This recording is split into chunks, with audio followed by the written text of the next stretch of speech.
friends, it's been a minute. I just wanted to come on here and chat about what's been going on, what's happening with life. It's been very difficult for the past couple of weeks, and I want to chat about, I guess, why that is, why 2023 has been the way that it's been, and yeah, let's just get into it. So 2023 started off on a very high note. I had just graduated college, which was a feat in itself. I had dropped out before, went back to school, got my degree, worked very, very hard to get said degree, and then it was January, and all of a sudden I was, done. I was free from school. I had just finished a really intense vlogmas where I was vlogging and posting and editing every single day, which was very intense. And all of a sudden, I kind of didn't know what to do with myself.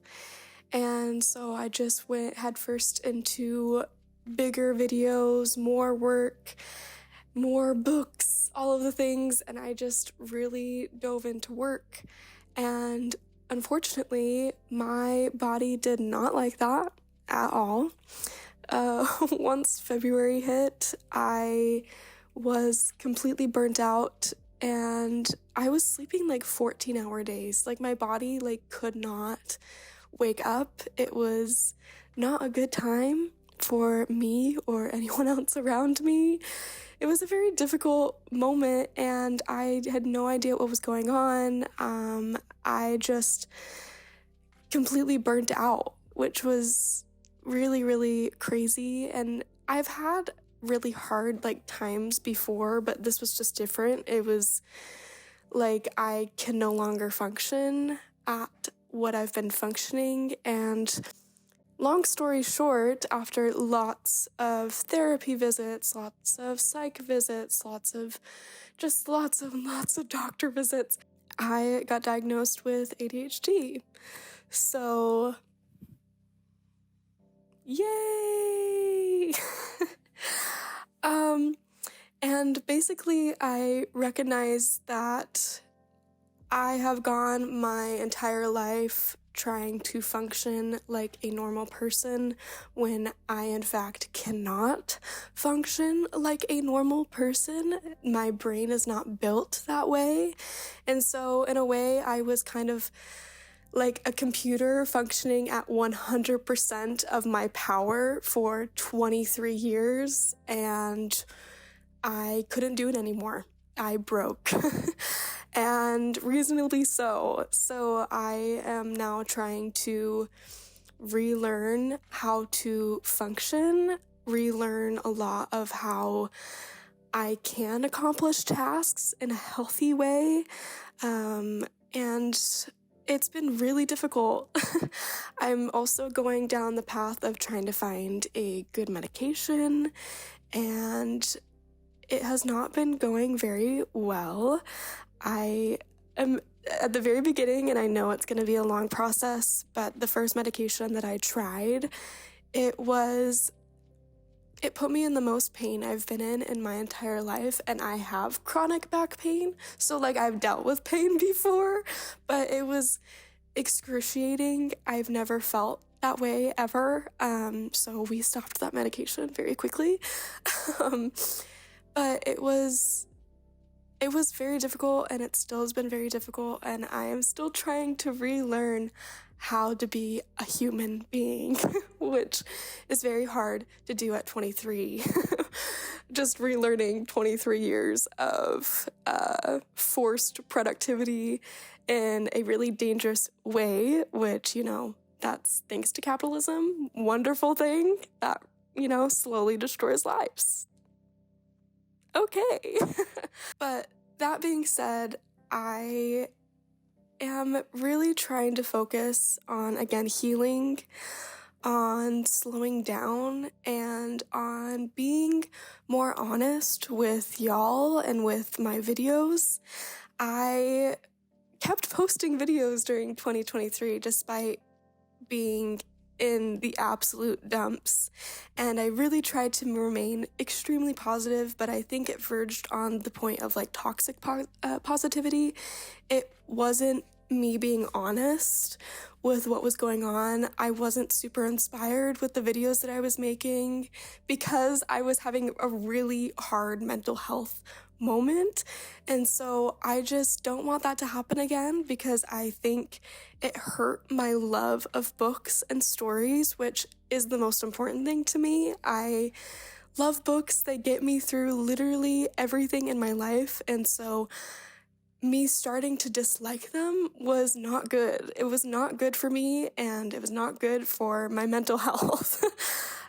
So I basically want to go into 2024 with a slower mindset. I'm trying to appreciate what nature has been telling me to do.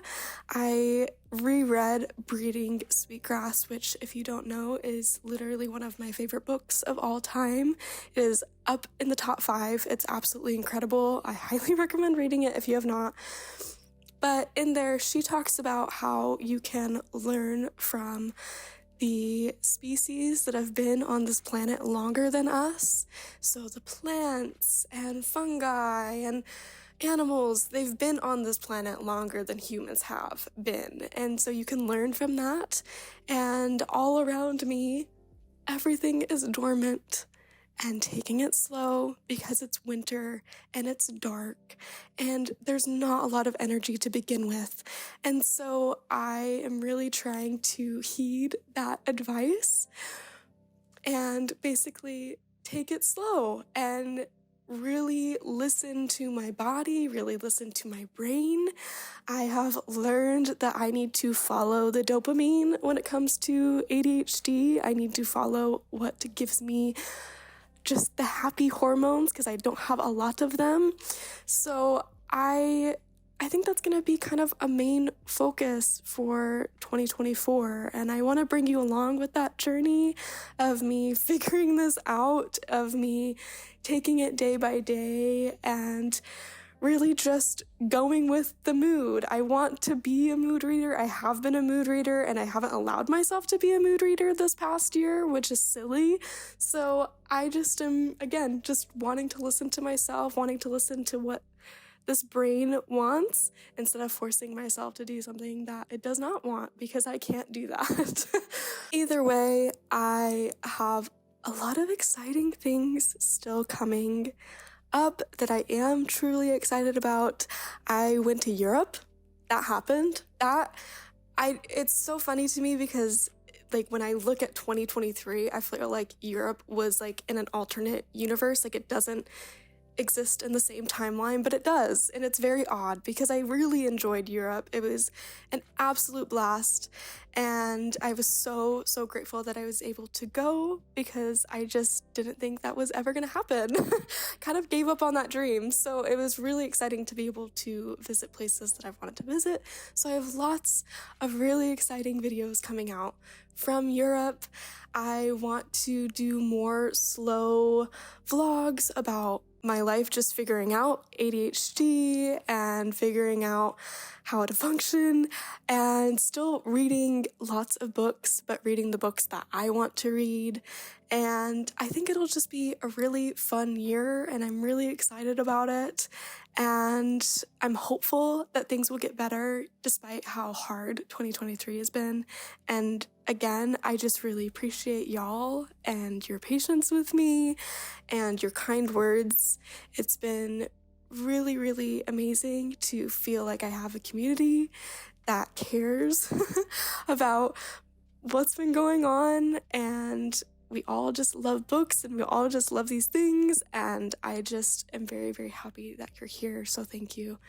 But that being said, I want to show you a few slow days of my life, what I've been doing. I've kind of filmed here and there, so this might be kind of an all over the place reading vlog, but it'll have some Christmas, it'll have some New Year's, it'll have some fun things, and yeah, I'm just grateful for y'all, and I will see you soon.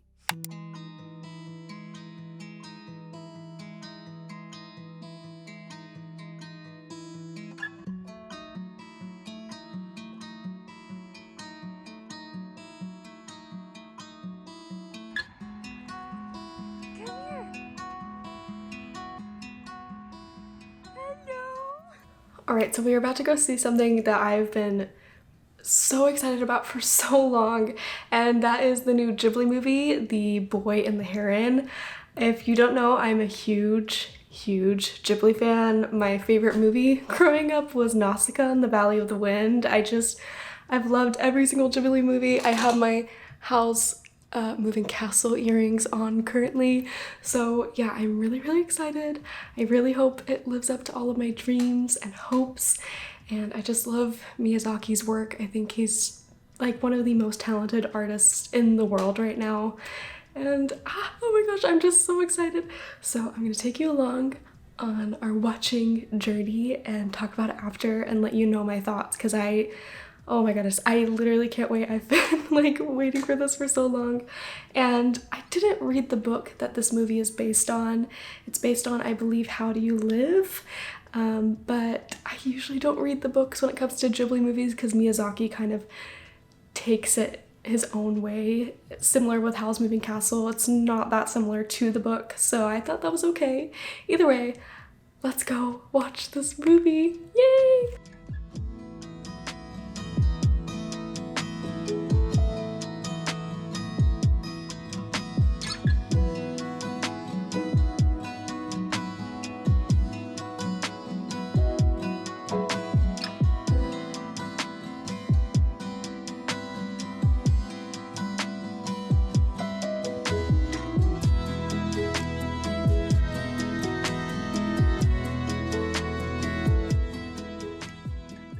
Alright, so it is technically the next day, the next evening, but I really wanted to like sit and ruminate on my thoughts about the movie because it is not one of those movies that you can like leave the theater and know exactly what everything was talking about, just like surface level wise. There's so much depth and meaning and metaphor happening in this movie that it's just something that you need to like sit and ponder for a minute, which is something that I absolutely adored. This movie was incredible. I highly recommend going to watch it just for like the animation alone. The animation was gorgeous.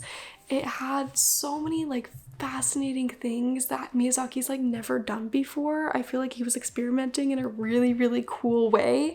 It definitely still has that, you know, classic Ghibli vibe, but there were certain scenes that just perfectly felt what the character was feeling and just perfectly described how the character was feeling without telling you. It just showed you in these really unique ways of animation, and I was just blown away by that alone.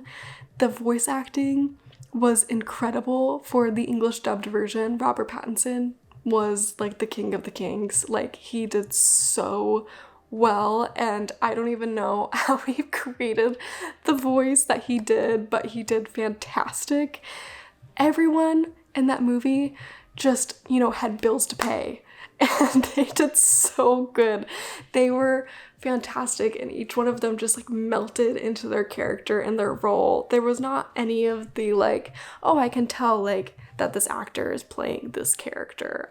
There was no Chris Pratt-ness happening. It was so fantastic, and there's just so much being tackled in this movie, and I do think he did it very well.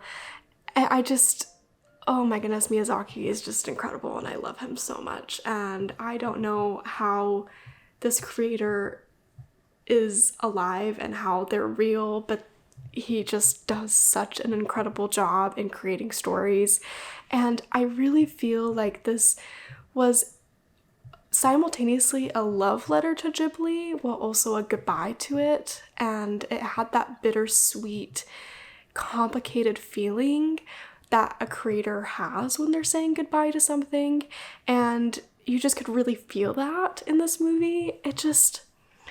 Oh my goodness, guys, it was incredible, and I highly, highly recommend going to see it.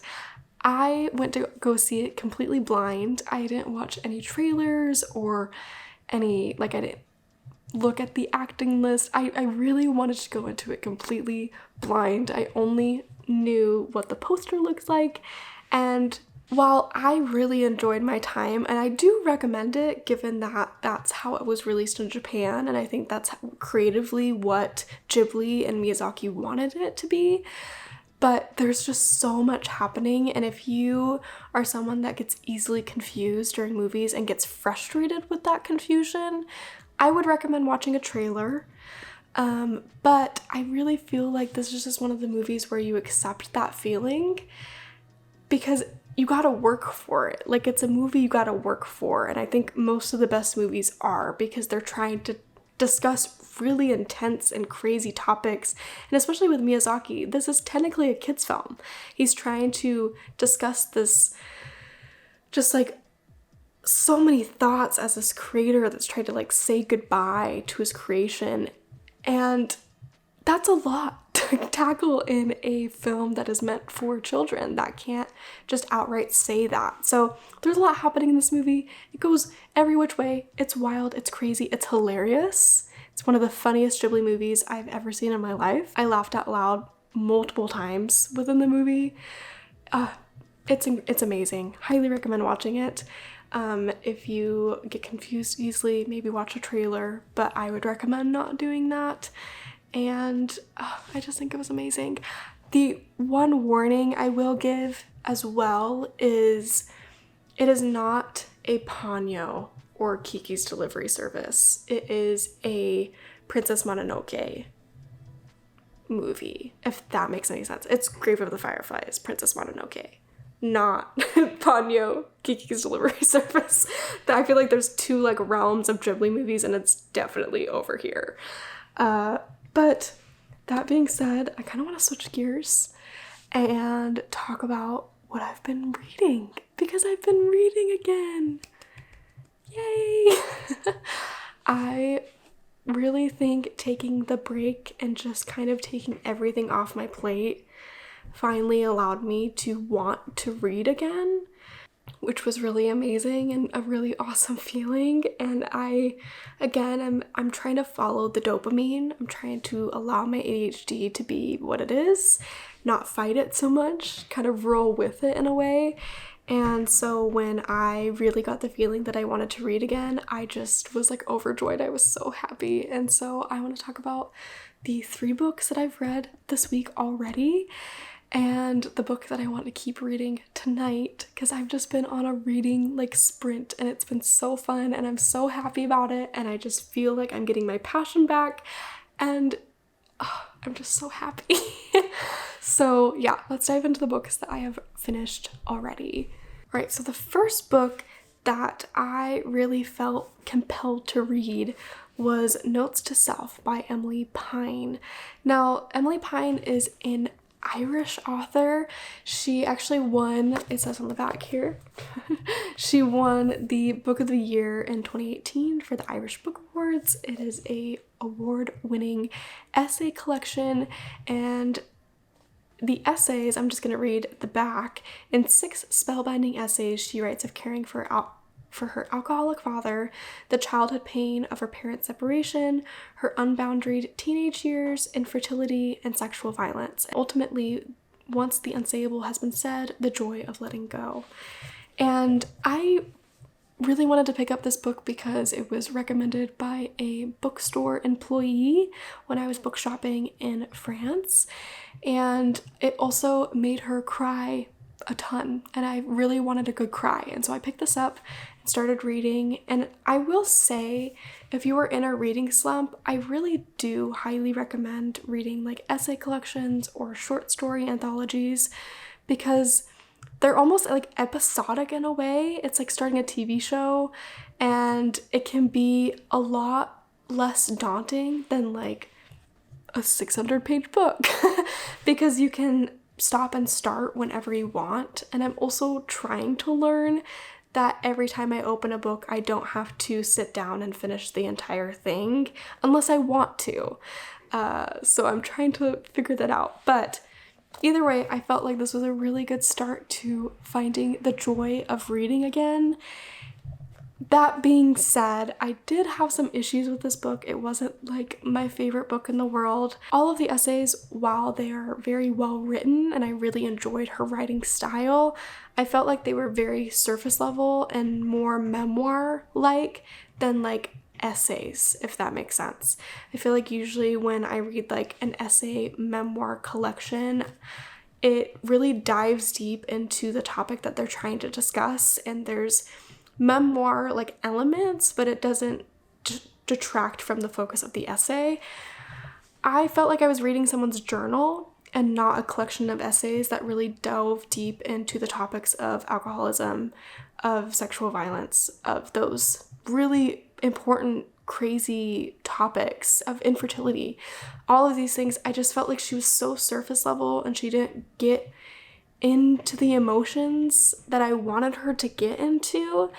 I just felt like there was something missing here, and I really can't quite pinpoint it other than I felt like everything was very surface level and just being told to me rather than being shown to me in a way. It didn't really quite work for what I want from a collection of essays. I think I was expecting more of a Anthropocene Reviewed, where it really gets into the topic while also being a memoir, rather than a memoir that kind of happens to look like a collection of essays.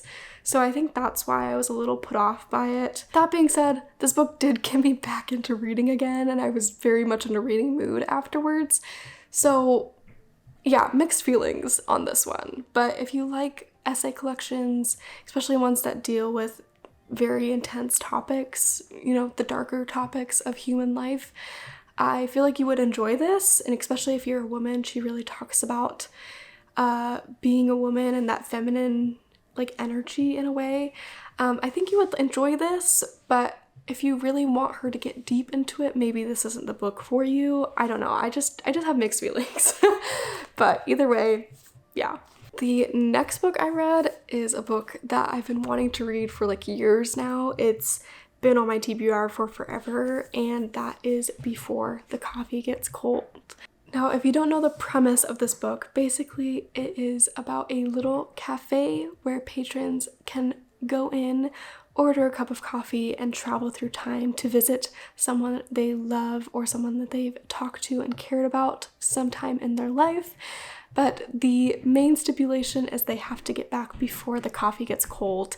And this book has something that I absolutely love, which is kind of like the sprinkling of magical realism in this like real world environment. Everything else feels very normal with a sprinkling of magic, which is just fun, and I love it, and it was very cozy and heartwarming.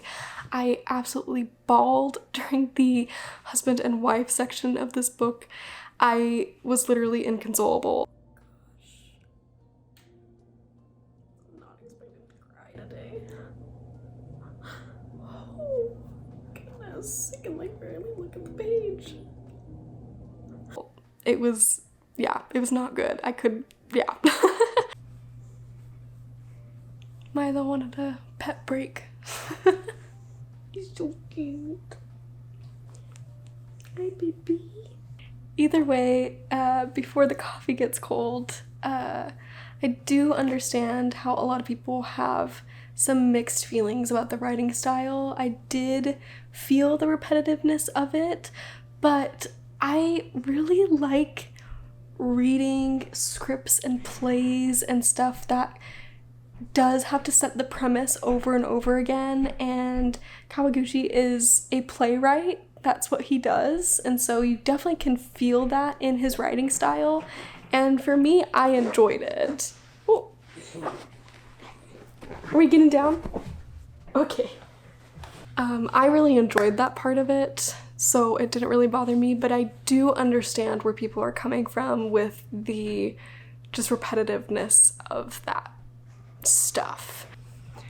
But I really love this. I thought it was great. I felt pretty much every story really held up despite me wanting more from the last one. I think that was more of just me being sad that this book was over when it was. I wanted more. So I'm very excited to keep reading the series and keep seeing where he's going with this really, really fascinating cafe. I love the idea. I thought it was executed well, and it was so cute and sweet and cozy and everything that I wanted during the season and during the coldness of winter. It just was perfect. I just loved this so much, and I just can't wait for the next one. Or at least to read the next one. They're all out. I just haven't bought it yet. So yeah, amazing, great, highly recommend. So the last book that I have finished was actually a reread because I really felt like I didn't give this book the time of day the first time I read it. I felt like I was really rushed through it. I don't know if I really comprehended half the things that I was reading when I was reading it because I was trying to read it so fast because I was trying to get it done before a book club, and so I just, again, really don't think I fully gave it the time of day. So I reread it, and I'm really, really, really happy that I did because I originally rated this book 4 stars, and now, in my opinion, it has definitely gone up to 5 stars despite me kind of not wanting to rate books anymore because, I don't know, rating books is very arbitrary, and it's very odd to put, you know, an objective rating on something that's super subjective and really just depends on my personal opinion. All of that. That's a little bit of a tangent, but either way, the book is Crying in H Mart by Michelle Zauner. I don't know what it was about the first time I read it. I'm not sure why it didn't hit right, but I'm, again, so glad I reread this. I cried. It was just hit me in all the right spots emotionally. It was beautiful. I really, really appreciated the writing. I thought it was one of the best memoirs I've read in a really, really long time with like the writing. It just hit. I don't know why. I don't know if it's because I read more memoirs since I've read this and so I can like fully appreciate it for what it is now. I don't really know what happened, but either way, I adored this book. It was great. It made me really, really appreciate the relationship that I have with my mom now, and I don't know. But either way, if you have not heard of this book or you don't know what it's about, basically it is a memoir about Michelle Zauner, who is also the indie singer of Japanese Breakfast, which has really, really great music. I've been listening to them a lot after finishing this book, but it follows her life, particularly with the relationship that she has with her mother, and it follows the years which her mother was diagnosed with cancer and unfortunately passed away from cancer. And this is not a spoiler, it is in the very first chapter of the book that a lot of this is discussed, but it follows her relationship through that while also talking about the relationship that she had as a child and as a teenager and how mother-daughter relationships shift and change over time. And I don't know, again, why this hit me so much harder. And I think it's just because the relationship with my mom has changed recently into kind of what she has at the end of this book.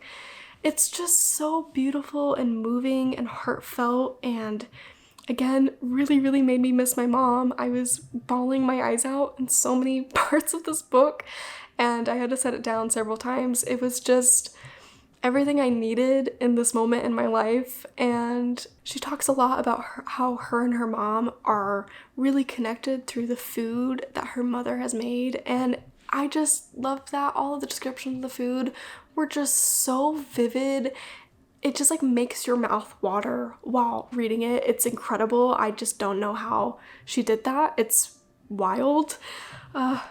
This was great. I highly, highly recommend reading it if you have not. It is not overhyped, I promise you. It, again, is one of the best memoirs that I've read in a really, really long time, and I was shocked that I gave it 4 stars. It deserved 5. Again, maybe we just do away with ratings because books and feelings ebb and flow over time. But either way, read this book. It is great. And now to go to the book that I am reading tonight. I've started reading this 2 nights ago before I watched the movie last night, and that is Big Swiss. Now this book won a ton of awards, like on Goodreads, I think, but funnily enough, I had no idea. I'd never heard of it when I saw it at the bookstore. It was one of those books where I just felt intrigued. The cover really sold me. I loved this cover when I saw it, and I just like gravitated towards it, and I read a little bit of it, and I was like, I think I'm gonna really enjoy this book. So I picked it up before I found out that it actually is extremely popular on Bookstagram and it's popular on Goodreads and all that stuff. So I guess I have really good taste in covers. But either way, I don't know much about this book yet, but I'm going to read the little back for you. So it's Big Swiss. That's Greta's nickname for her. She is tall, she's from Switzerland, and Greta can see her now, dressed up to toe in white, that adorable gap between her two front teeth, her penetrating blue eyes. She's a head turner, including the heads of infants and dogs. Well, that's how Greta imagines seeing her. They haven't actually met in person, nor has Greta ever been to Switzerland. Basically, this book kind of follows Greta, who's the main character, and she's listening to conversations that Big Swiss is having with a psych, because that's her job. She has to transcribe things for a psychiatrist, and so she's kind of listening to these conversations, but eventually Greta and Big Swiss are going to meet, and some relationship forms from that meeting. And so I think things are going to get convoluted. I think it's supposed to be really funny and hilarious. It's supposed to kind of just like hit all the right feels in a good way. So I'm excited. I really, really enjoy the writing style. I only set it down because I was falling asleep at like 12 p.m. So it was really just my body being tired, but I'm really excited to get back into it and see what's going on, see what's up, and yeah, let's just get reading.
So I am not a person that can fly and read a physical book because I get so motion sick. I get car sick, I get air sick. I can't do the reading while moving thing. It just does not work for me.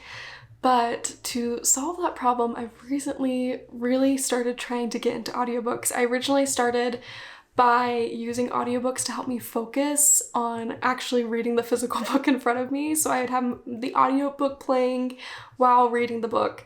But now I can just listen to audiobooks completely fine and focus on them, which has been a huge unlock for me because I used to not be able to mesh with audiobooks at all. So if you struggle with audiobooks, reading the physical book while listening to them helped me figure them out in my brain, I guess. So maybe that'll help you with that, because at least for me, it lets me read a lot more frequently, which is amazing. It lets me consume more stories, which is great. And I don't know, I love it. But I started rereading Percy Jackson on the plane, which I'm just so excited about because the new show is coming out, and I also grew up with the Percy Jackson series. It was one of my favorite series growing up. I absolutely adore Percy and Annabeth, Grover, their whole story. I've read pretty much all of the series at this point. I think they're just incredible. I love Rick Warden so much, honestly. And so I started rereading the series just so I could be refreshed to watch the show and catch all the little things that they put in the show, because I really think they're gonna nail it. I'm hoping. I'm just hoping and praying that it's nothing like the movie and they just really created the books in real life. I'm hoping for the best. But I've been listening to that and it's been really good. I've really enjoyed this narrator. He like completely captured me right away. And this is not sponsored or anything, but I have Spotify Premium and there's like tons of free audiobooks on Premium now. It was in like the recent update or something. I'm not positive, but it literally unlocked so many books for me because I'm not a big book buyer. I can't buy a lot of books. So being able to have a bunch of audiobooks just because I pay for Spotify Premium was like incredible. Also, you don't have to pay for anything to get audiobooks. I would highly recommend checking out your library because libraries will have audiobooks, and the majority of the audiobooks that I've listened to before Spotify released their thing has been library books. So highly recommend the library. Go check out your local library. They're incredible. They're amazing. They're the reasons books are so highly accessible to so many people. I literally love libraries, so make sure you do that. If you are wanting to get into audiobooks, I would recommend getting the physical library book and the audiobook and like figuring that out, and it'll just be so fun and great, and it's just such an immersive experience. You're just like really in the story. It's amazing.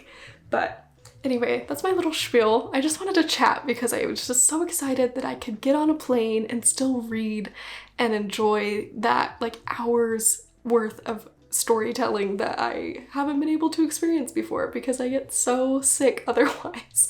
So it's been great, but we're here in Utah. We are here visiting Mac's family, and it's gonna be hopefully a fun time and a restful time, and I'll show you bits and pieces here and there, but we're gonna really focus on family and just enjoy Christmas and enjoy the season. So yeah, it's gonna be really fun, but I just wanted to chat about it because I'm just so excited.